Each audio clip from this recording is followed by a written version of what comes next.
Hello, welcome back to our series on thoracic emergencies. For those of you that joined us last month, you will have seen that we covered a feline patient. I won't tell you what the punchline is in case you haven't seen that one yet, but today we're going to follow on from that with a canine thoracic emergency. So I'm Helen, I'm one of the emergency and critical care specialists. I'm Catherine, I'm one of the residents in surgery. So thanks for joining us. And today we're going to be talking to you about Raider, who was a 3-year-old female entire Labrador.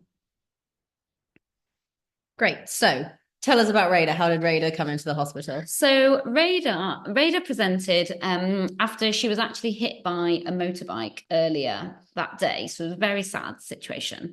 And she presented to us dyspneic.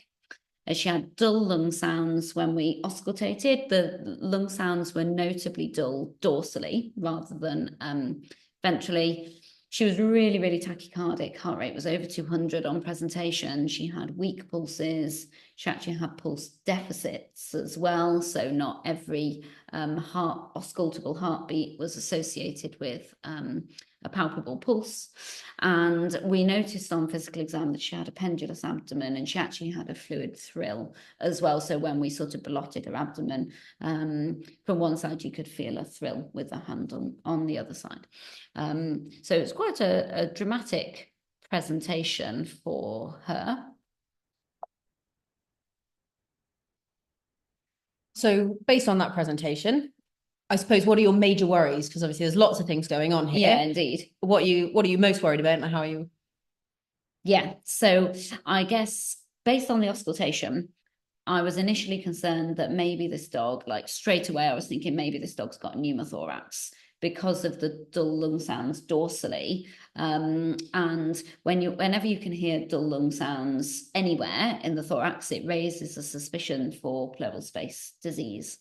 And when the loss of sound is dorsal, I would always worry that that is air that's in the pleural space because, of course, air is going to rise to the top of the thorax under gravity as opposed to dull lung sounds ventrally, which would make me think more pleural effusion because fluid is going to fall under gravity to the lower part of the thorax. So that was probably my number one concern, along with the fact that this dog was extremely tachycardic. And I was pretty concerned with the weak pulses and the pulse deficits and the pendulous abdomen that this dog was hypovolemic. And that perhaps this dog had a bleed into the abdomen, so maybe a hemoabdomen.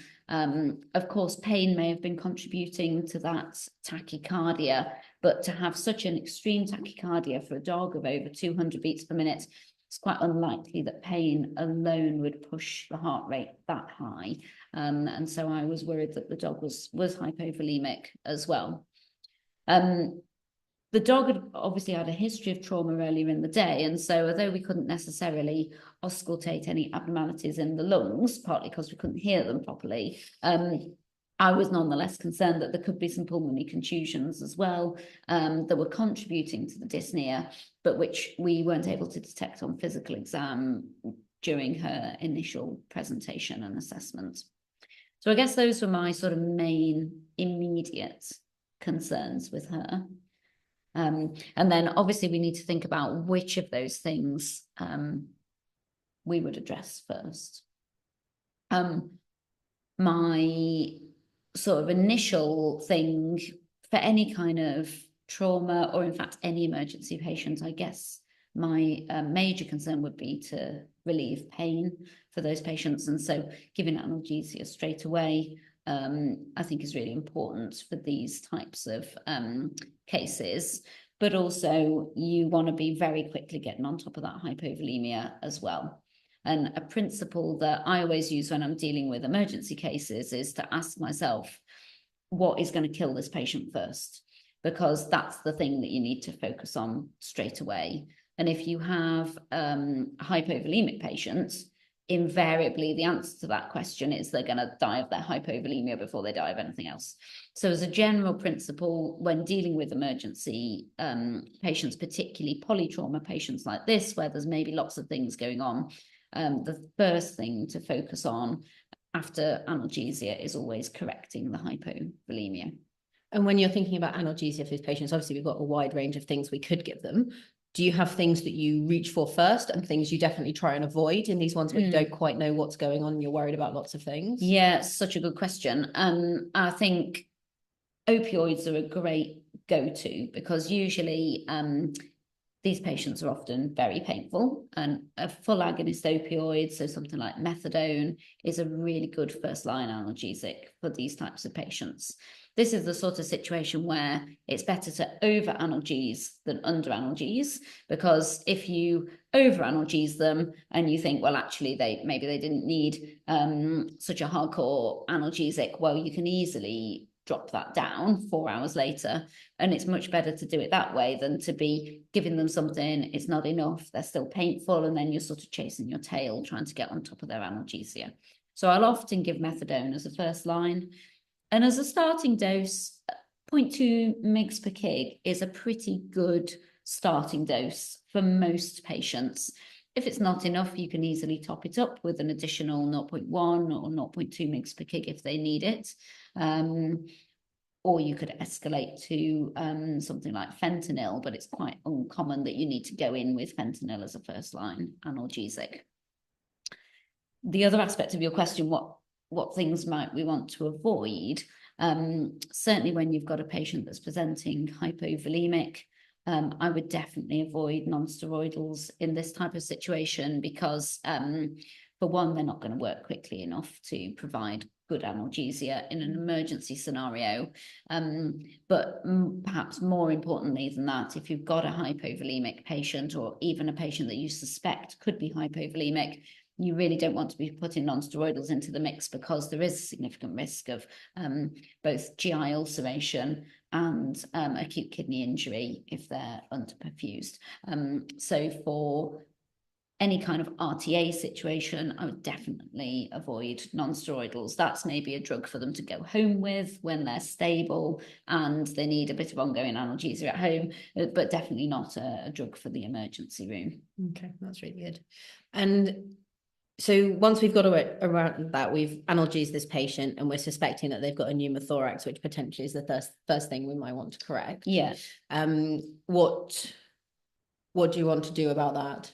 So, well, I guess in terms of just correcting the hypovolemia, firstly, going to address that by a fluid bolus.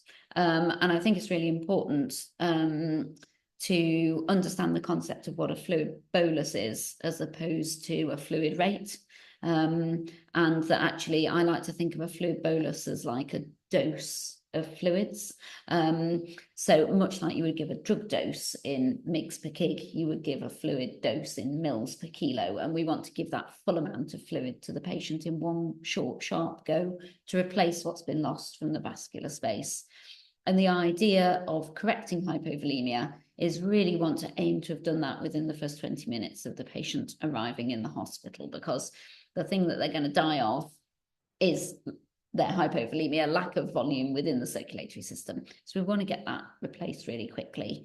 And the amount that you choose to give is really a clinical decision based on how severely hypovolemic you think the patient is. And it's useful to know that a blood volume of a dog is 80 to 90 mils per kilo, because you're probably not going to give 90 mils per kilo in one go, because it's quite unlikely that your patient is completely exsanguinated at the point of presentation. So what we'll do is we'll give a proportion of that total blood volume as a bolus, and a really common and sort of safe amount of fluid to give in one go is 10 mils per kilo. And I think certainly for people who are less familiar with assessing emergencies and are maybe not completely confident with how much fluid to choose to give, that's a really good, safe amount to choose for patients. And if you give 10 mils per kilo, you want to give that over about 10 minutes. So you've given that full amount of fluid in a 10-minute period, and then reassess the patient straight away afterwards. If the patient has now got normal cardiovascular parameters, so normal heart rate, normal blood pressure, normal capillary refill time, normal pulse quality, great, you've done a good job. If the patient's a bit less tachycardic, but still tachycardic, maybe they need a bit more fluid, and then you can repeat that and give another 10 mils per kilo. Equally, if you feel like the patient is about to arrest on the point of presentation because it's so hypovolemic, it would be fine to give 20 mils per kilo in a single go. But so it's very much a clinical decision as to how much or how little you want to give. But I think definitely if you're just starting out using fluid boluses and you don't really have a good feel for that yet, then 10 mils per kilo is a really safe amount to choose. And these are always quite kind of high intensity situations when these dogs Indeed. present. And I find that often recording all of this goes completely out the window because you're just trying to keep the dog alive. Yeah, but actually sure. really recording how much fluid you've given so that you can look back and say, oh, I've already given this dog 30 or 40 mils per kilo. That's quite a lot. Am I really sure that this dog needs any more? Or it genuinely does need some more. This dog might be sicker than I initially thought. That kind of recording at this point often goes out the window, but actually is so true. Really essential. And it is really important. So it's really important to just grab a kennel sheet, even if you're not really writing very much else down, but just writing down how much fluid you're giving, what the heart rate is doing each time. Exactly as you say, so that you can look back through, because it's so easy to in the moment forget exactly what's happened, and then you're suddenly in a situation where everybody's looking at each other saying, how much fluid has this dog had? Has it had 20 mils per kilo? Has it had 30 mils per kilo? Oh no, actually we think it had an extra fluid bolus there, maybe it's had 40 mils per kilo. So it's really important to keep track of how much they're receiving. And similarly with the drug doses, really important to be recording as you're going along the opioid doses and what time they've had it, because seconds feel like minutes in this situation when it's very high adrenaline, high pressured situation. And it's really easy to forget when the last analgesic dose was, when is it next due. You don't want to overdo it and give it too soon. You don't want the patient to be painful, because actually nobody could remember what time the first analgesic dose was given. Absolutely. So yeah, recording as you're going along is really important, even if the note, like the words that you write down happen later, but just recording the drugs and the fluids definitely needs to happen as you're going along. Absolutely. And then you've got a dog and it's a little bit more stable, and you've got this nice normal heart rate, more normal blood pressure. And now I suppose the next thing on your list of things that might kill this dog are your pneumothorax. Indeed. So what's next? What are you gonna do now that you've achieved mission 1? Yeah, indeed. And actually a lot of the time, I guess these things are happening to some extent simultaneously. So somebody's drawing up the analgesia, somebody's getting the fluids going in, and then once the fluid, you've decided how much fluids to give and that's going in, then straight away we're moving on to assess the pneumothorax. So it's not really a case where we would wait until the fluid bolus is finished and then move on in a sort of linear fashion to looking at the pneumothorax. It's often a lot more simultaneous than that, because these patients are so complex and there's so many things that could kill them, that we really want to be trying to get on top of all of those straight away. So yeah, so as soon as the fluids are going in, then I would want to be assessing my suspicion that this dog has pneumothorax in more detail. And I guess there's a couple of ways that we could do that. One of the main things is if you have a reasonable clinical suspicion that the patient has a pneumothorax, or for that matter, pleural effusion, it's absolutely a perfectly valid thing to do a thoracentesis and stick a needle into that chest and see what you get out. And that is both a diagnostic and a therapeutic procedure. And I think nowadays, with the rise of point of care ultrasound, and lots of people do have that available, and lots of people are using that, and that's a great thing.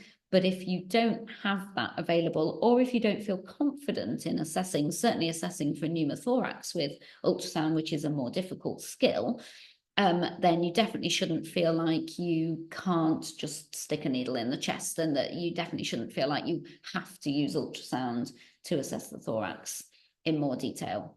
So just doing a needle thoracentesis is absolutely fine.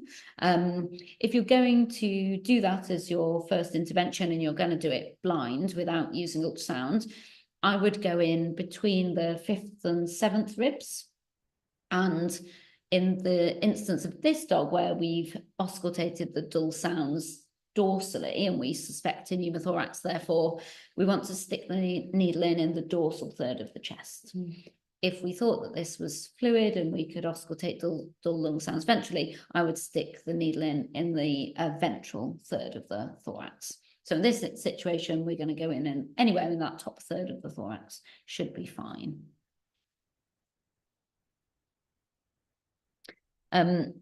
So since I mentioned point of care ultrasound, I do actually have a little video here of what you might see if you ultrasounded the chest of a dog that does have a pneumothorax. And this is actually a little bit difficult to interpret what we're seeing here, because what we're actually seeing is the absence of something, which is why this is a more difficult skill to master. So, excuse me, if you look on the right-hand side of the screen here, you'll see there's a little shadow just moving in and out, and that's in time with the dog's breathing. And this is actually a lung lobe that's just sliding in and out. And you can appreciate with that there is movement of the pleural line, which is this hyperechoic line at the top here. And that's just moving backwards and forwards. And that moving of that hyperechoic pleural surface is called the glide sign, because it's gliding backwards and forwards inside the thorax. Now, what we've got here, we've got some rib shadows. So these black lines here and here are artifact from the ribs, these rib shadowing. And so what we should see is the pleural glide sign just in between, going underneath those ribs back and forth. So we can see it over here to the right, where there's a lung lobe just sneaking in. But over the rest of the screen, we've just got a static white line. And what that tells us is that there is no lung present there, because air does not transmit ultrasound waves. And so what we get instead is just essentially a reverberation artifact, which is this static white line. And sometimes you see some lines echoed beneath that, but essentially we're not seeing any movement. Now, I appreciate that that's difficult to appreciate if you're not used to looking at the thorax with ultrasound. So I just have another video for comparison to show you what a normal glide sign looks like. Now, this is not a completely normal lung. For those of you that are more familiar with pulmonary ultrasound, you will spot straight away that we've got some B lines here, which are these hyperechoic lines going from the pleural surface to the distal field. That's not important in this instance, but I'm just including this video just to show you what that glide sign looks like. So if you've got some normal lung, you will see this white hyperechoic line here, which is the pleural surface. And you can see that as the dog breathes, that line is moving from side to side.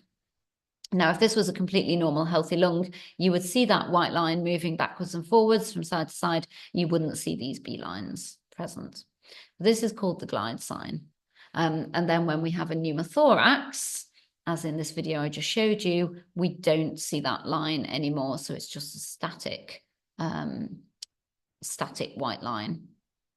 And you can see straight away that this is a little bit of a tricky skill to master. It does take a little bit of practice to get confident with looking for this. And this is why I say, if you're not used to doing this or you're not confident doing this, please just stick a needle in the chest and see whether there's a pneumothorax there or not. Lots of people get a bit worried about whether or not they hit the lung. The lungs are really, really rich in clotting factors and are really good at healing. So if you did accidentally hit the lung, the chance of that just sealing over is exceedingly high. You're really not going to cause any lasting damage from just poking a little needle into the lung and coming back out again. So don't be worried about that. It's much better to stick a needle in and get the air out than to worry about the risk of whether or not you're going to hit the lung. Absolutely. And I think when you're doing this, I always find, as somebody who doesn't do as much pulmonary ultrasound as you do, if I see a glide sign, I'm very happy that this probably does have a pneumothorax. Sorry, if I don't see a glide sign, I'm very happy that this dog has pneumothorax. But if I still can see glides, I'm never 100% feel convinced that I've definitely ruled it out. And if my clinical suspicion's still high enough, I'll still go and put that needle in, because as I say, it's not a skill I use as much as you. And therefore, if I'm still convinced but the ultrasound doesn't go agree with me, I'll still believe that I'm convinced. Yeah, absolutely. And it is really difficult to interpret. And of course, the air doesn't completely fill the entire chest. So you will always see a glide sign somewhere on the chest. And so it's really hard to convincingly say, no, this animal definitely doesn't have a pneumothorax just based on ultrasound alone. And I find that difficult. And I do this a lot. So yes, the fact is it's a difficult skill to master and become confident with. And to be honest, sometimes we think we can see a glide sign and that animal does still have a pneumothorax. So you're absolutely right. It's the safer thing to do is to stick a needle in the chest to find out, because that's more definitive. Now, we can go a little bit further with thoracic ultrasound. If you have an ultrasound machine that you can put into M mode, which is motion mode, so the normal mode that we were just looking at, that's called B mode. M mode gives you this continuous moving picture that we can see down the bottom here. The green line at the top, this shows you the section of lung that you're looking at, or the section of thorax that you're looking at. And then this image down the bottom is a continuously moving image of that plane. This does make it a lot easier to determine whether there is a pneumothorax or not. And what we're looking for in M mode is something called the barcode sign. And you can see that on the screen right now. Now, it's called the barcode sign because it looks like a series of parallel lines, like a barcode. And what this is an artifact. Because air doesn't transmit ultrasound waves, you just basically get a static image when there's air present in the chest, compared with if you've got some lung moving underneath the ultrasound probe. And as a comparison, I can show you what normal lung looks like, which is this, and it's called the seashore sign, because this image that we've got down here very much resembles you know, what a sandy beach looks like when the tide's gone out and you get the ripples left behind in the sand, and it looks like that. And this sort of irregular pattern is caused by loads and loads of alveoli filled with air that are moving backwards and forwards as the animal breathes, all reflecting ultrasound waves at different angles, and it gives this very, very erratic type of image. And so it's really quite easy to tell the difference between lung, where you've got this seashore sign, and then, and then the barcode sign, which I showed you before here, where you can just see a series of parallel lines, which tells you that you've got air. So I very rarely diagnose pneumothorax based on B mode, because as we've discussed, I think that is very difficult to definitively rule in or out, but I do find it easier using M mode. And so if you have an ultrasound machine that you can put into this motion mode, this is something that is a skill that is not easy to acquire, but is definitely worth practicing. And it's worth bearing in mind that when you do this, you want to hold the probe static on the chest, because when you're moving the probe around, you will create a motion artifact and you will see what looks like that seashore sign. So you want to just hold the probe still and see what you can see, and then maybe move the probe a bit more dorsally and hold it still and see what you can see. And as you can see from these images that I've shown you, it's much easier to tell the difference between air and lung on M mode.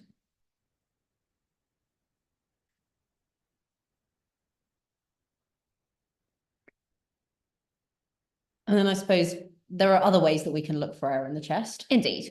Some of which are great in an emergency setting, and some of which we definitely don't want to be doing if the patient is still unstable. Indeed. And I suppose that comes down to radiographs. Yeah, indeed. And I guess the attractive thing about radiographs is that people are generally very familiar with how to interpret them, and it's generally relatively easy to be able to identify pneumothorax on a radiograph. And we've got a lovely example of a pneumothorax here. And you can see that this dog is demonstrating both an elevated heart base that's moved off the sternum. So if there is no air present, the cardiac silhouette should really be contacting the sternum. And if it's raised off the sternum and there's some black underneath it, then that's going to be due to air. And then also we can see up here in the dorsal thorax that we've got some retraction of the lung lobe in the dorsal field here. And you can see that there's a radiolucency here, which is air just dorsal to the lungs. So this is something that is much easier for people to intuitively interpret compared with ultrasound. But as you allude to, Catherine, the risk is that if the patient has a large volume pneumothorax, we really don't want to be forcing this patient to lie in lateral recumbency on the radiograph table where we're going to collapse the dependent lung lobe. This is a patient, if they've got a big pneumothorax, they're already struggling to breathe. We're just going to make it a lot harder for them to breathe by collapsing one of their lungs. And also this is a potentially stressful situation for them, putting them into lateral recumbency when they're already dyspneic. They can struggle, it can cause them to use a lot more energy, and that can cause them to arrest. And similarly, we don't really want to sedate an unstable patient for radiographs because that could cause them to arrest as well. So there's really limited situations in which we would want to be taking a thoracic radiograph to rule in or out pneumothorax, and every time I would much prefer to just stick a needle into the chest and rule it in or out that way than doing it with radiography. And this dog has a moderate volume pneumothorax, but sometimes we have much bigger volumes of pneumothorax than this, and you definitely don't want to be identifying those radiographically. And indeed, this is the radiographic view that we sometimes refer to as the angel of death, because if you take a view where you can just see some tiny little collapsed lung lobes behind the heart, and it looks like a little angel flying off towards the light, which is a very sad situation. And in my books, definitely a radiography fail. So we really want to avoid a situation where we're needing to take radiographs to confirm that a patient has a pneumothorax that's bad enough to be making them dyspneic and that requires drainage. Absolutely.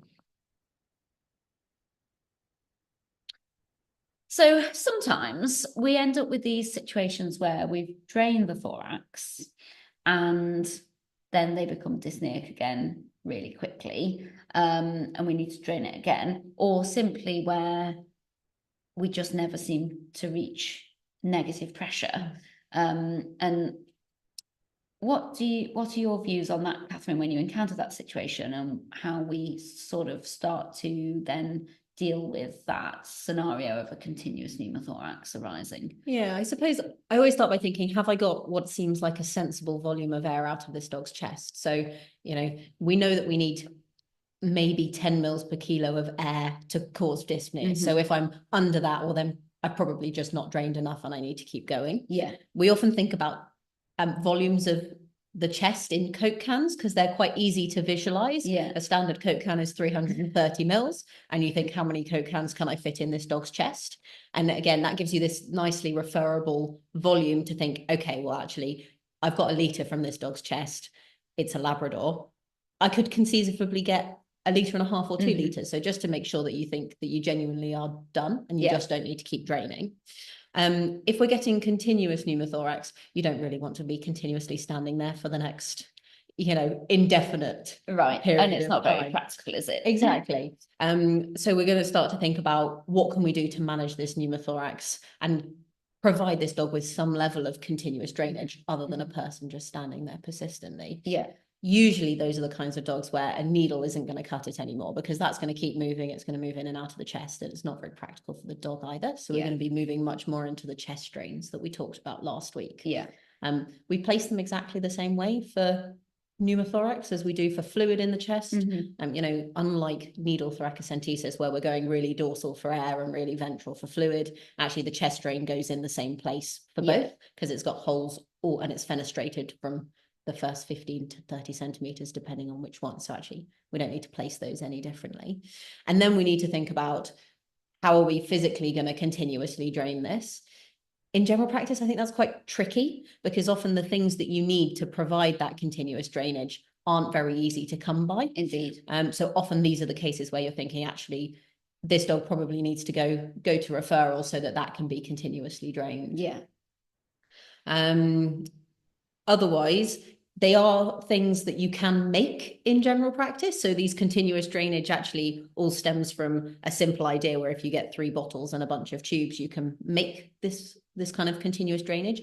But definitely, you're probably entering the territory where these dogs need to go somewhere else. Yeah, indeed. It's probably preferable if they can go to a referral centre. But if you're in a situation where you had to do a Blue Peter job on it, then you can do that with 3 pop bottles and some corks. Absolutely. And bits of tubing, indeed. Great. And I think we've got some videos of that. We have, yeah. So this device is called a Thoracic, and this is basically a 3-bottle system that Catherine was just mentioning. And the thing to point out to you is that this, although it looks like 3 bottles, this is actually just 1 bottle on the left-hand side. This collects any fluid from the chest. And this middle bottle is the business end of things in terms of the pneumothorax. So if you look carefully down here, this is a water trap at the bottom, but you can see there's some bubbles coming up through there. And that is actually the air that is being sucked out of the chest, that is bubbling out through there. And then the 3rd bottle on the right-hand side, this is actually the vacuum pump this is controlling the level of vacuum that we're applying to the chest. So these devices are the sorts of things that you may not have access to in practice, and it also may not be practical based on your hospital setup to deal with a dog that's on a continuous drainage like this. And so these are the sorts of cases where considering referral can be helpful if you've got a patient that's just got a continuous production of air into the thorax. So I can just explain how that works in a little bit more detail because it's actually pretty nifty, to be honest. So this is a graphic representation of the 3-bottle technique, and you can enjoy this diagram because it took me a very long time to draw this. So you can enjoy it in all of its glory while I talk through it. So at this end, we've got the patient, and this bit of tubing would be connected to the chest drain.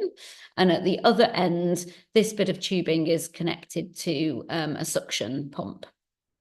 And so, as I mentioned before, the 3rd bottle controls the level, the amount of negative pressure that we're applying to the chest, and we control that by the amount of sterile water that we put into that tube. So we normally, into that bottle. So we normally start with 10 centimeters of water. If you wanted to increase the level of suction that we're applying to the chest, then you can put more water into that bottle. And so what's happening is we're then applying suction continuously or continuous vacuum onto the end of the chest drain, which is drawing both fluid and air out of the chest. And then any fluid just drips into this first bottle and accumulates in there. But any air gets sucked through into this next bit of tubing and comes across into the middle bottle. And this is where we have that water trap that I pointed out. And so the end of this tubing is underneath the level of the water, and therefore any air that's coming out of the chest just bubbles up through that water trap. And then that, of course, acts like a one-way valve, so that air is unable to go backwards and back into the patient. So it's pretty nifty. The thing to remember, if you are using anything like this, or if you're working in a practice that does have these, as soon as you turn that suction pump off, there's no vacuum applied to the chest anymore, and there's nothing to stop air going backwards from this first bottle into the chest. So it's super important, if the patient's going out for a walk, that you clamp off the chest drain before you turn off the suction pump. So this is pretty nifty, and the patients can stay on these for several days whilst their continuous pneumothorax hopefully settles down. Catherine, what are we looking at in terms of how long we might need to have them on a Thoraceal device, and when we would start to consider whether or not actually we need to think about surgery for these patients? Yeah, it's definitely not going to be something that rapidly resolves. It's not going to be something that you put them on the drainage and then they spontaneously improve over a period of 2 hours. These are definitely patients that are going to take a couple of days for all of those, for the lung to be able to heal wherever it's leaking from, and all of that nice kind of fibrin clot to form over the surface of the lung. So we're looking probably at a couple of days. You might not see a real improvement in that first maybe 24-hour period. You might be thinking, oh gosh, I'm not quite sure if this is going to be working, but actually over a period of 3 to 5 days, you hope to be seeing the volume of air trending down. Yeah, okay. And similarly, even if you're not continuously draining these patients, they're just patients who need intermittent drainage, the volume should be reducing, again, maybe not in that first 24 hours, but definitely over the next couple of days. Yeah. To be saying, okay, these are going to heal by themselves. These aren't ones that we necessarily need to do anything about. And as we say, I think maybe half of these, depending on their underlying etiology, might heal by themselves. Okay, yeah. And so they're the ones where actually maybe continuing for a while might be a sensible decision, but they are the ones that are more prone to be able to recur as well. Because you aren't really sure of your underlying pathology. You could have something quite major that's still going to leak, and if it's something quite big, you're not going to get that under control just with the lung being able to heal itself. So that's sort of the timeframes you'd be wanting to give them. And equally, from a financial perspective for the clients, if you're going past 3 to 5 days with this first treatment, you could easily be spending a fair portion of their finances or their insurance pot.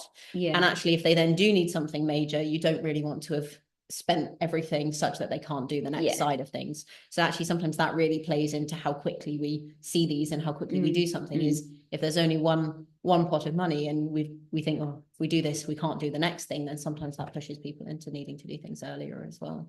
And if you had to categorize them based on their presentation in terms of like this dog's had an RTA, or this dog didn't have any obvious kind of preceding event to the continuous pneumothorax arising, can you use their presentation to guide the owners as to which ones are more or less likely to resolve like by themselves? Exactly. And I think the spontaneous ones are going to be particularly dogs who've been really previously well, often large breed dogs. Huskies seem to be a bit more in that group than other breeds, who have been completely well and almost suddenly deteriorate. They're probably going to have a pretty good resolution.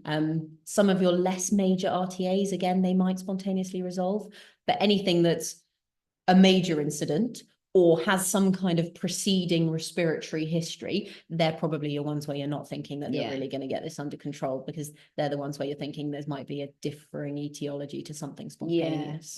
Okay, so going back through the history is really important. Absolutely. Yeah, great.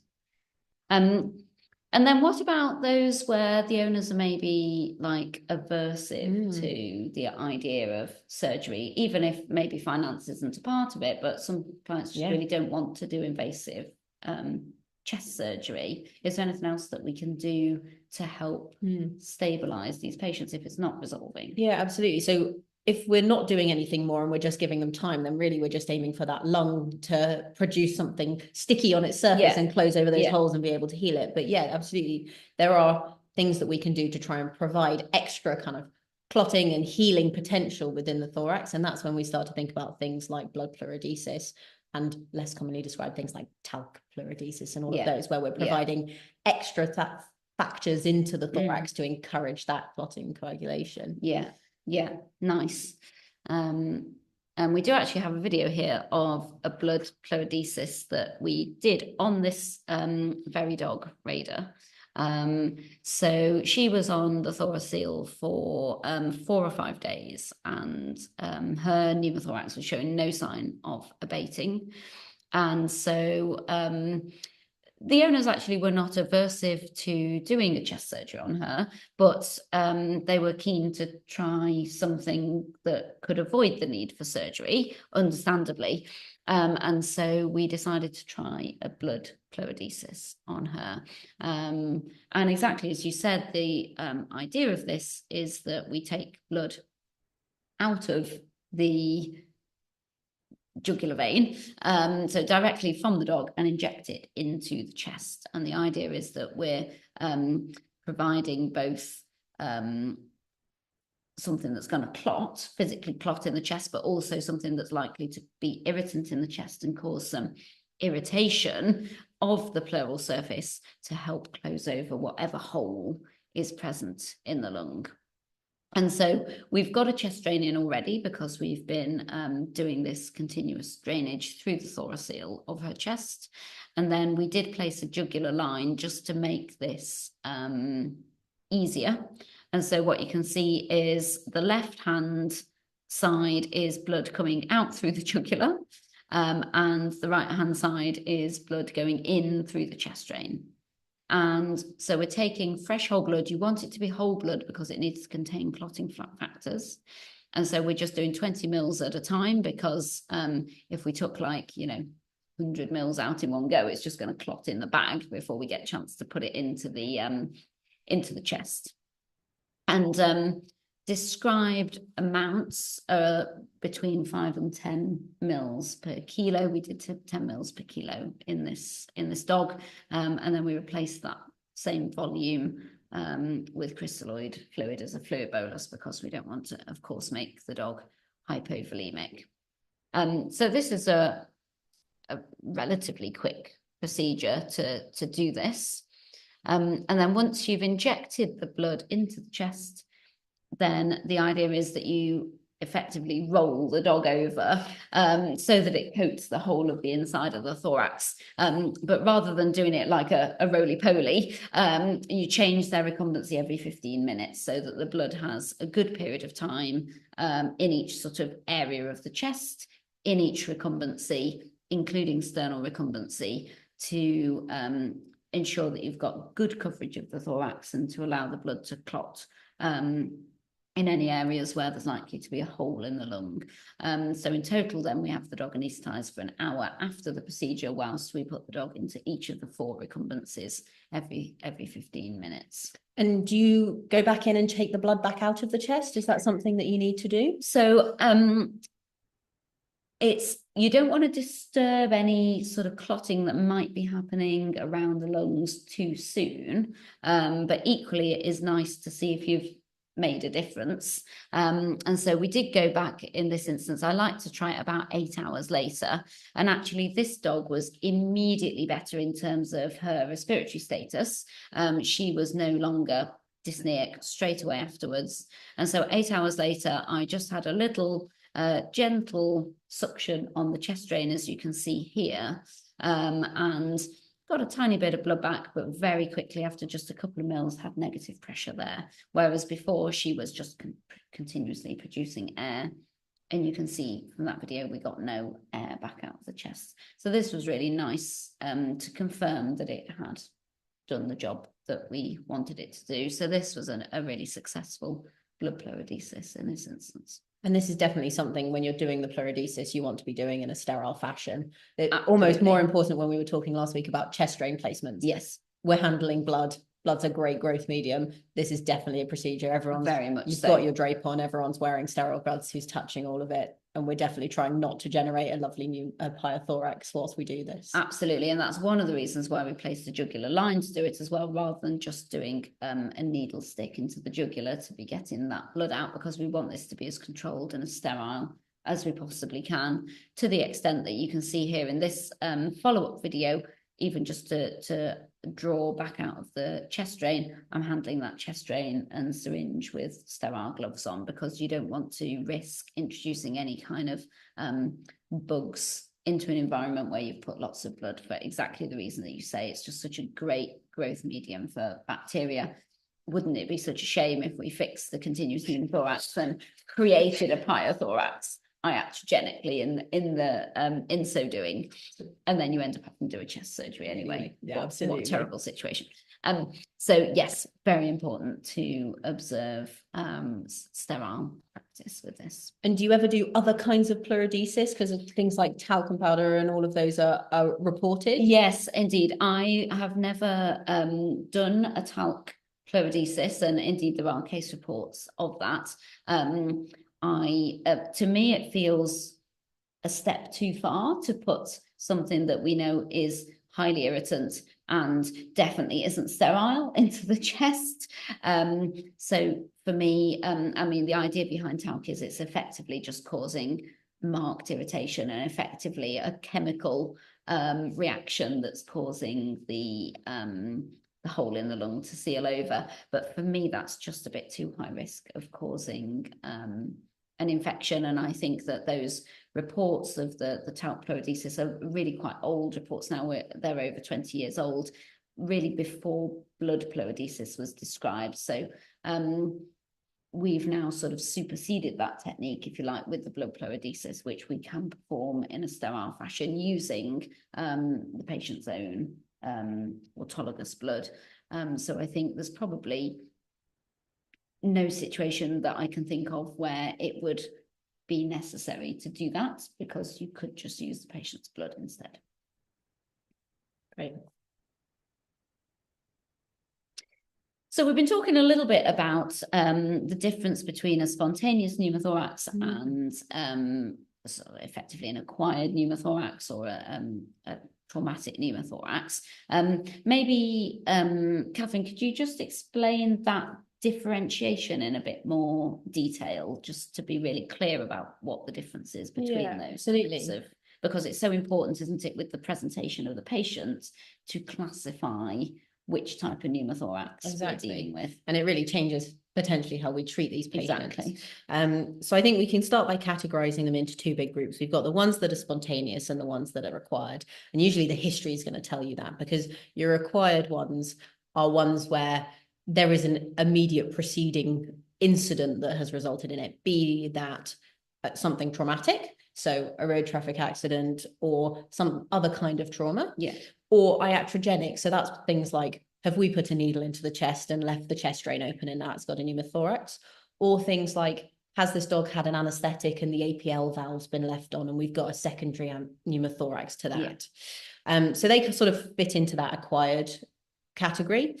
And you don't always have to have a big thoracic trauma to have an acquired pneumothorax, because we know that if you have a sufficient level of trauma that compresses the thorax whilst the glottis is closed, actually you can cause trauma onto the lungs, even if you haven't got a penetrating injury. And actually the lungs can rupture due to the pressure differences from that. So you don't have to have a gaping hole in the side of the dog to call yourself a traumatic pneumothorax. So definitely still be on your radar. And then I suppose on the other end of the scale, we've got our spontaneous pneumothoraxes. So these are typically dogs and cats who've been clinically completely well and then have developed this tachypnea dyspnea alongside. And we put those into primary and secondary. So much like when we classify anything as primary and secondary, our primaries are true spontaneous or idiopathics where we don't get an underlying cause. And our secondaries are much more things like, have you got an underlying lung disease that's caused or predisposed to this? And I suppose to some extent our spontaneous also can our primary spontaneous also includes things like Lebs and bully. Yes. And of those two things, the primary versus the secondary, which one do we tend to see more commonly, do you think? I think for dogs, we definitely see the sort of Lebs and bully more commonly. Cats, it feels a lot more like they are secondary to an underlying pneumonia or respiratory ROA disease, and then it's all feline asthma. Exactly, feline asthma. Whereas the dogs, it's much more likely that this is a spontaneous bully bleb situation. There's lots of other things that can still fit in there. You know, migrating grass seeds can cause pneumothoraxes, and a whole myriad of differential diagnoses. But knowing which of these spontaneous, acquired, traumatic, secondary categories we're fitting into definitely helps us to tailor both our investigations and also our treatments when we get there. And to know whether this one's going to be more likely to need surgery if it's like a spontaneous one versus maybe it'll heal by itself if it's acquired. And you mentioned Lebs and bully there. What are they? So Lebs and bully technically are different things. When we look at them on imaging, they're actually very difficult to tell apart. So we typically say one but could be meaning either, because it's predominantly a histopathological differentiation. But our blebs are accumulation of air between the pleura and the parenchyma of the lung, whereas our bully are alveoli expansion and alveolar destruction such that we've got a big pocket of gas within the lung itself. I see. Yeah. But this is a little bit of a nuance when we're looking at them radiographically or even on things like CT, because actually they typically end up looking pretty similar. Yeah. And in terms of how we treat them, also very similar. We treat them in the same way. Yeah. Cool. So so what might we see on imaging if we had a bulla? Yeah, absolutely. So this is where you're probably looking at radiographs and CT as your imaging modalities. Radiographs we know aren't particularly sensitive for this, you know, maybe less than half of bully or blebs would be picked up on radiographs. And you're looking for any circular structures that you can pick out superimposed on the thoracic radiograph. So there's I think we don't really, we have to hunt quite high and low to find ourselves a radiograph that's got a nice bully or bleb on it, which probably tells you what you need to know about the sensitivity of radiographs for this. We all get quite excited. Exactly, we all get very excited. But actually, if you look at the radiograph that's on the screen here, just caudal to the heart, you've got this lovely, thank you, this lovely circle that you can see. And that's that's an incredibly large bully or bleb. But that would be diagnostic. And I think, again, the other markers of pneumothorax help you to think, am I looking for this? But yeah, that's that nice circle you're looking for. You can imagine if it's a lot smaller or over the hilus or over somewhere with more soft tissue, you could quite easily and clearly miss it. Yeah. And do you think that often we're not seeing them because they've popped? Absolutely. And so if we're seeing them, it's like the ones that are left behind. Absolutely. They're they've burst and they've got rid of that one that we can see. So absolutely, so definitely the one causing the problem is not the one that you can see. Absolutely. On X-rays. And this is a good example of the type of radiograph that you don't want to take, because this one has a particularly large alarmingly large, I would say, pneumothorax, doesn't it? Absolutely. And all of those lung fields are very much more opaque than they should be, because they're all collapsed right down. All collapsed right Indeed. Down. Yeah. Here they are, the sad little angel of death that I was talking about earlier, with a beautiful bulla overlying it. Absolutely. So these blebs and bully, do they normally need surgery rather than healing by themselves? It's a bit of a half and half, because actually the one that's ruptured, if it was small and your pneumothorax is resolving, all of the things we've talked about already may well cause a resolution. But actually, if you've still got this ongoing drainage, you've got more blebs and bully that you can see, you might be worried about those lung lobes causing a problem in the future. So you might be more inclined, if you saw this and your pneumothorax is ongoing, you think that's maybe not the one that's causing it. This is probably a chest you're going to want to get into. Yeah, because you're going to want to resolve that absolutely one before that becomes a problem. Yeah, exactly. And sometimes I suppose we think about CT as well. It's probably not something we would rush into. It's not going to be. It's not really using it diagnostically, because we know we've got our pneumothorax. We know we might not see our bully or blebs. They're more sensitive than our radiographs. Maybe 50 or 60% sensitivity, which is a bit better. But again, the lung lobe that's popped, you're not going to see that. We're more, I suppose, looking for any identification as to which lung lobe do we think is most likely to be a problem, because that might change our surgical approach. And equally, if we're not thinking about bully and blebs and we're thinking more about cats or dogs that might have a concurrent pyrexia, we're trying to look for what are our other differentials for this. Are we thinking that this is a migrating grass seed? Are we thinking that this actually has really bad pneumonic disease and it's actually got a feline lower airway? All things that might change how you treat the dog, even if they're not going to change immediately what you do from a chest drain perspective. And so for those that do have a continuous ongoing pneumothorax, or we've seen a huge remaining bulla on our imaging, and we do want to go into surgery, talk us through how we're going to approach these patients surgically, and what approach we're going to take. Yeah, absolutely. So we come back to our two main choices with how we get into a chest, which is a median stenotomy or an intercostal thoracotomy.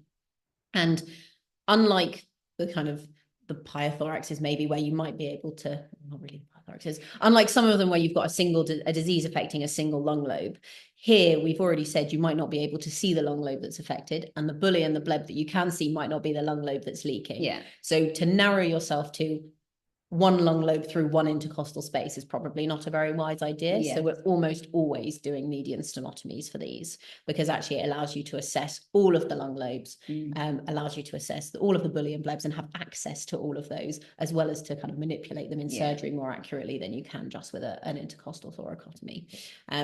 So we're back to making a big incision from kind of xiphoid up to manubrium, to getting down onto the bone, to sawing through the bone, opening the chest with retractors, and going in and physically assessing all of the lung lobes. Often, if we can see bully and blebs, then we'll remove portions of lung lobes that contain those. We'll always try not to remove a whole lung lobe if we don't need to remove a whole lung lobe, because the more lung we can leave the dog with, the better. Yeah. But if we have to take whole ones, then we can. And also going through and physically assessing whether each one has a leak, and seeing whether or not there's leakage from areas that we can't see. Yeah.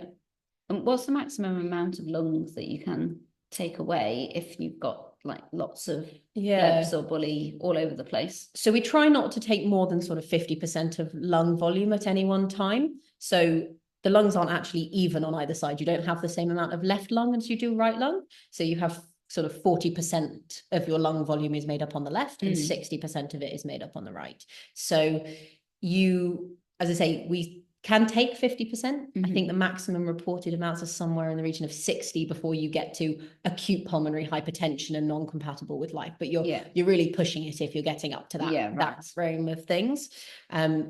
You're much better taking as little as possible and trying to aim for significantly less than 50%. Particularly if actually your lung parenchyma is compromised in any way. So if you've got underlying lung disease, actually how much functional lung you leave the dog with or cat with is probably a lot lower. You need to be more conscious of how much you're taking. Less than you exactly, less than you remaining. Think. Yeah. We know that if we stage it, so if we needed to remove some lung now and then some lung if it has another problem in 6 months' time, actually the lung compensates and hypertrophies, and you can probably sequentially get to more than the 50%, but really not in more than one go. Go. Yeah, nice. Chat us through these surgical pictures, Catherine. What's going on here? So we've got a nice approach to our median stenotomy on the left. So you've got nice retraction of the skin. You've got quite a lot of subcutaneous fat in this dog, your nice pectorals, and actually you can just about see each sternobray, absolutely, that we've cut through on the midline with the oscillating saw. So what I'm going to assume is the cranial portion of that. You've got this nice pink lung lobe that's rising up to meet you, because this dog is being very well ventilated. If it wasn't being ventilated, that lung would disappear the moment you enter the thorax. So that's the visibility that we then put some retractors in to really be able to see what's going on in that chest. On the right, you can see those nice retractors, and actually we've pulled some at the periphery quite well aerated, happy pink salmon coloured lung. But this is quite abnormal lung, so you should have that nice pink parenchyma all the way through the lung lobe. But here you've got almost just like a clear sheet, which is that really big, probably bulla in this case, because you can see almost all the way through the lung. That's massively compromising the lung function, but also probably leaking and causing a problem. Yeah. So this is probably a lung lobe you're going to be taking the entirety of, because it's not a single little peripheral blood. So it would be hard to preserve much of this lung lobe. Exactly. This is much more of those small little single, I don't think you could say whether this was a bulla or a bleb, but bulla or bleb. You might end up taking this whole lung lobe because it's right in the center, not on the edge. But this is more of that discrete little bulla or bleb. I suppose what's difficult for this one is that still looks like a pretty well inflated bulla or bleb. So this may not even be your problem. This might just be incidentally waiting to cause the dog the next problem. And I definitely not stop looking just because I've seen this beautiful one here, because this one might be your red herring, and you need to go and find the one that's deflated, causing a problem somewhere else. And sometimes it's not just a bulla or a bleb. So you've got a nice, again, median stenotomy on the left. You've got that nice, healthy, pink, well-aerated tissue. And then almost to the right of that picture, you've got this dark purple consolidated lung. And in that blue circles was this little raised nodule that's got a nicely visible hole in the center of it. There it is. So that's where all of our air was leaking from. But actually, when we removed this lung lobe, there was still some foreign material left within that. So this wasn't a bulla or a bleb. This was a migrating grass seed, some of which would probably come out and some of which was still remaining in the lung. And actually the act of coming out had caused this to leak and to have ongoing leakage. Absolutely. So we're definitely not just talking bulla and blebs. We're definitely thinking about other differentials at the same time. And so this little raised area, this could be a hematoma or even an abscess forming where the foreign body's just made its way to the surface before popping out. Absolutely. And our suspicion was much higher in this dog because it was pyrexic as well as having air in its chest. It didn't have very much fluid. It wasn't a big brewing pneumothorax, but something, pneumothoraxes shouldn't have pyrexia if that's the only thing that's going on. So that was our suspicion for this one and made us much more keen to go into surgery because we were suspicious there was maybe abscessation or infection concurrently. And that's really important, isn't it? That if you're detecting a pyrexia, that sort of puts pneumothorax with pneumothorax maybe higher up on your differentials list. Absolutely. And then this is a fun video. What's going on here? Absolutely. So this is how we go and check the lungs, both check the whole things, but also if we've got an area that we think is the problem to see if that's where it's leaking from. So we completely fill the chest with warm saline, warm because the heart doesn't like it cold. Very important. And then we sequentially submerge the lung lobes. So we take the one that we're most worried about, you put it under the saline. You have to give it a moment because you will inevitably trap air as you bring it down. So there'll be a little bit of air around it. And then you're basically watching the dog, and as it ventilates, the air will come in, and if the lung lobe's leaking, you'll see little bubbles forming from that lung lobe, and then there's a leak on that one somewhere. If you can see where it's leaking from, again, you can take less lung. If not, that lobe's probably got to go. Yes. And then we check each lung lobe as well as the one that we're concerned about to make sure there's no leakage from anywhere else. And then if we are removing lung lobes, we probably do this as well to make sure that where we've removed them from, because we're typically stapling them, isn't leaking. Because what we definitely don't want to do is be removing lung lobes, then coming out of surgery, still having a pneumothorax. And leaving a leak. Exactly. And either leaving a leak or the staples haven't worked well for some reason. And actually we've generated a new leak when we've solved the last leak. So definitely something. And it's a very exciting moment when you see the bubbles there. They're quite satisfying. It is satisfying, isn't it? And do you do this again with all of the lung lobes at the end of the surgery? So once you've removed a lung lobe, rather than not only checking the site where the staples are, but actually just checking that there's not been any iatrogenic damage? Exactly. Yeah, absolutely. Because you've been in this chest once. You don't really want to put this dog through another surgery. For the dog and for the owners, you want to be sure that when you're leaving, everything was sealed, there was no ongoing air leakage, and therefore you should be seeing the improvement in the post-operative period. Nice. And I like to call this the bike tire test. This is obviously how you detect a puncture in a bike tire as well. And it's essentially the same principle. Absolutely. So once we've done surgery on these pneumothorax patients, what are the sort of post-operative considerations that we need to be thinking about for their post-op care? Yeah, absolutely. So these are patients who've just had surgery. They're patients who we've been through, all of the bones or almost all of the bones in their sternum. And so these are patients who are definitely going to need to be rested. Yeah. These are not patients that we want up and running around. We need time for that sternum to heal. So they're definitely going to be patients who are calmly, quietly sitting in a kennel, short walks, nothing more than that. Yeah. They're also patients who are probably going to be quite painful because we've manipulated their chest. As I say, we've been through their sternum. They've still got chest drains in, and we know that chest drains are uncomfortable as well. So these are definitely patients that we're going to want analgesia for. And depending on the patient, often we'll, go back to those nice opioids that we're always coming back to. We'll up it to things like ketamine and fentanyl if we think that they need it, and typically based on things like pain scores. They're the ones where they're more stable. So we're probably thinking about non-steroidals. We've generated lots of inflammation surgically in those patients who are really going to benefit from that anti-inflammatory effect that we don't really get from the opioids. And often because we've got chest drains in, we can really utilize those. So we're often putting local anesthetic down the chest drains after we've drained them, because we don't want to be putting it down and then draining the chest and taking all of our helpful local anesthetic back out. But we're using something like bupivacaine down those chest drains to really provide that post-operative comfort. And then they typically have things like Primapause on for the first sort of 24 hours to keep everything nice and clean in the hospital environment before they get home. Yeah. Nice.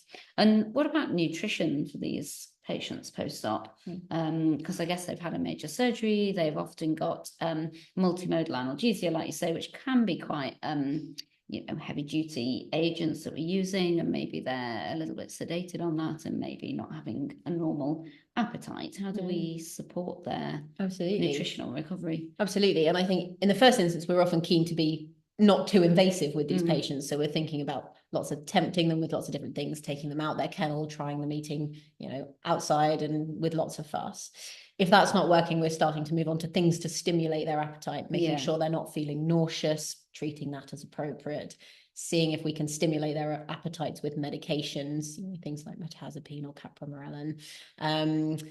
And also making sure that these patients don't have ileus, because ileus is such a frequent finding after any kind of anesthetic. Yeah, and then also if we've got, not just from the anesthetic itself, but from the opioids that we then give them, and from their pain causes them to have more ileus. So frequently we're in this kind of ileus battle and frequently ultrasounding these patients' abdomens to see if we need to be thinking about things like metoclopramide, if that actually the ileus is making them feel unwell to the point where they're stopping eating as well. Yeah, and I do think that postoperative ileus is an underdiagnosed thing often, isn't it? And I think a lot of our patients are affected by that, and I do think that that in itself contributes to their pain as well. So I think we can get into this quite negative cycle of we're giving them opioids and it's worsening their ileus, and that in itself is making them painful, which isn't really dealt with by the opioids.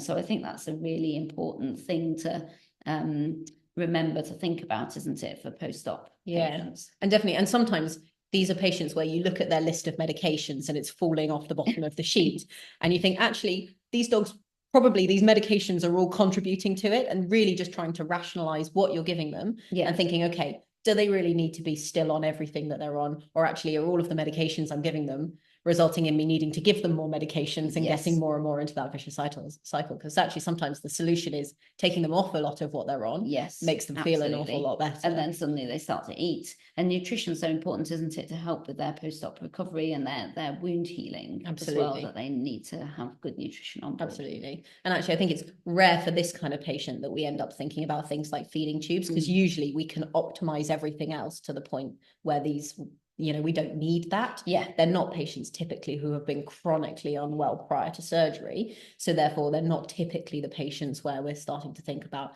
NO or O tubes to try and manage their nutrition.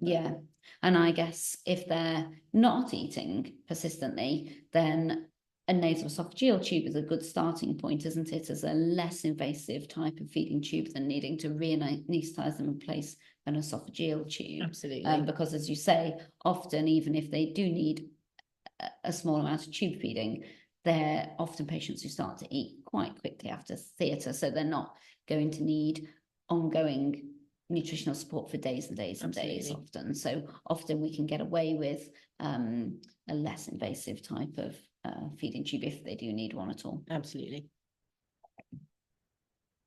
And then, as with any surgery, of course, I suppose we might expect some complications from time to time. Absolutely. What are the sort of things that you would warn owners about before surgery, and then what sorts of things are we looking out for post-operatively? So we're quite broad when we warn them about before surgery. The thorax is a wonderful place full of many scary things. You've got really important nerves, you've got major blood vessels. There's always a risk with surgery of trauma to any of these structures.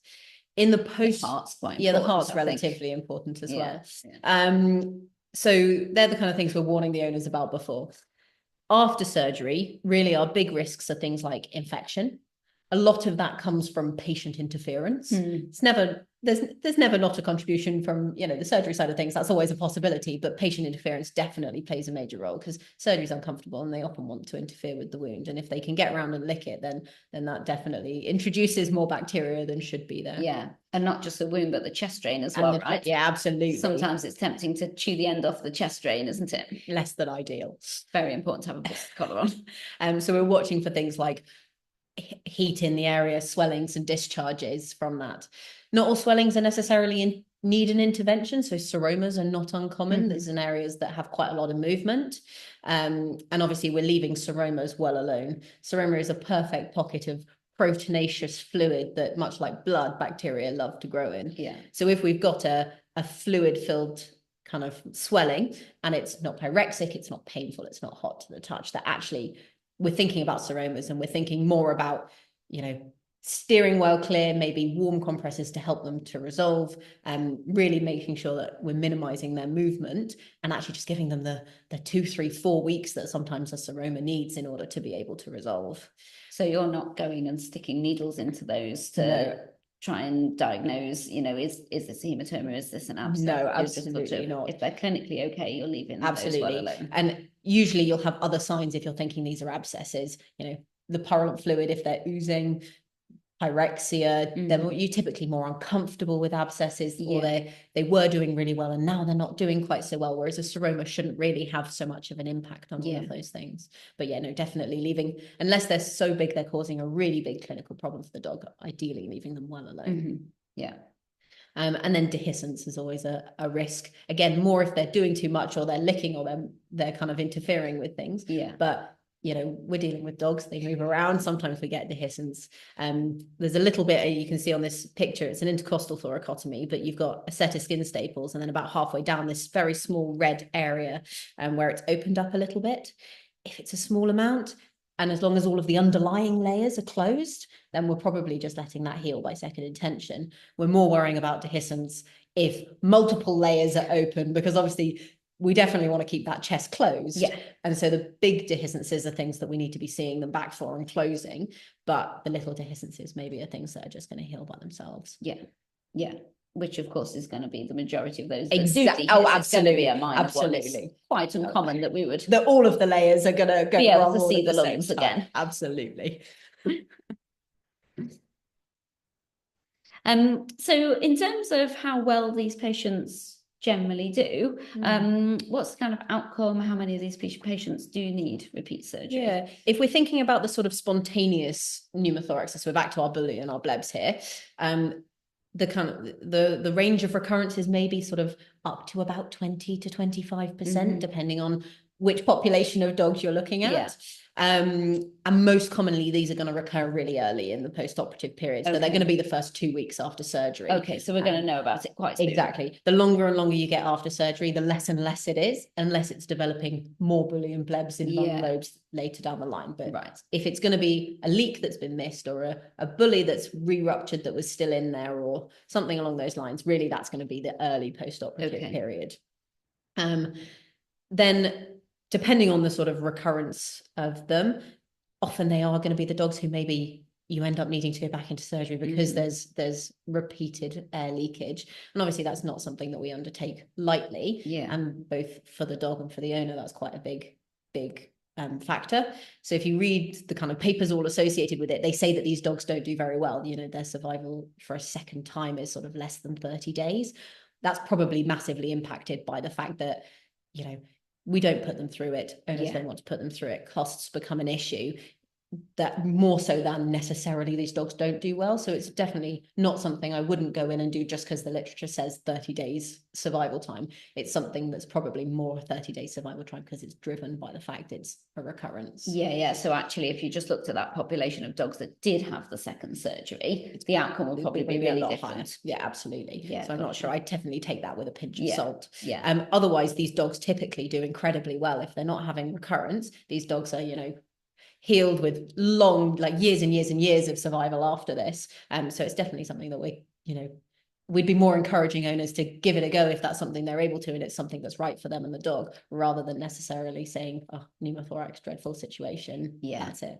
And definitely for like the RTAs, they're such rewarding cases, aren't they? Because if you can get them over that, even with really extensive injuries, then they can go on to have completely normal quality and length of life. Absolutely. Afterwards. And even if we're removing, 25% of their lung volume, we're not really expecting those dogs to have exercise effects as a result of that. Okay. So those still have exactly, because people and owners and everyone's often concerned, this is a spaniel that wants to run around and have a fantastic time. What if it can't do that? But actually the lung hypertrophies really well. And so we would still expect these dogs that have had 25-30% of their lung volume removed to be able to run around like complete lunatics like they should be doing. And that's really fantastic outcome, isn't it? Absolutely. Are there any other options for like thoracoscopic surgeries, minimally invasive type surgeries for these sorts of bully and blebs? Yeah, so more and more people are reporting trying to do as much laparoscopically, thoracoscopically as we can, just because it's less invasive. So there's a lot of discussion about how we can be managing these dogs with kind of thoracoscopically. The problem with the bully and blebs is everything that we've talked about so far, which is that you really want to assess all of the lung, and you want to be able to submerge it under saline, and you want to be able to really visualize it. And that is definitely limited when you're doing it thoracoscopically. And also to remove the lung lobe, you always have to open it a portion to physically remove that lung lobe out of the chest. So actually, often, even with the best of intentions, where there's only one lobe that's affected and everyone's very happy that that's what's going on, these patients still have quite a high conversion to open. So they start thoracoscopically, and actually you end up needing to do a stenotomy or a big intercostal thoracotomy because you can't get the visualization, or you can't remove the lung lobe, or you see something else that you're worried about.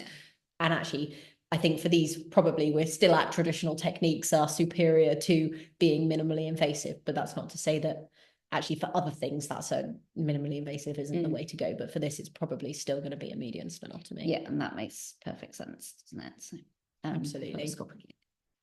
Thoracoscopic techniques, exactly. Not a magic bullet for this. No, not easy to say either. As we've both just demonstrated.